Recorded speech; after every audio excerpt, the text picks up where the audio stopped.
Euroregione News.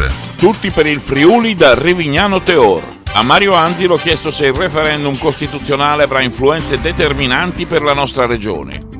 Il tema di questa serata era infatti proprio dire no alla legge Boschi-Renzi-Verdini per dire sì al Friuli, perché tra gli effetti devastanti di questa proposta di legge che viene sottoposta al vaglio degli elettori il 4 dicembre ci sono anche delle conseguenze per la nostra regione, che perderebbe tutta quell'autonomia virtuosa, cioè la possibilità di autogestirsi in maniera virtuosa le proprie risorse a scapito di un neocentralismo che non ha nessun senso in un'epoca in cui gli stati nazionali hanno perso sovranità verso l'alto. Per bilanciare questa perdita di sovranità è indispensabile avvicinarsi ai cittadini, quindi portare l'autonomia, le competenze verso il cittadino anziché toglierlo come vorrebbe il governo centrale. Avevamo elaborato questa proposta di abolire le UTI, che sono inutili e costose mini province, e di sostituirle con 2 sole province autonome, quella del Friuli e quella di Trieste. È una proposta che aveva riscosso un grande entusiasmo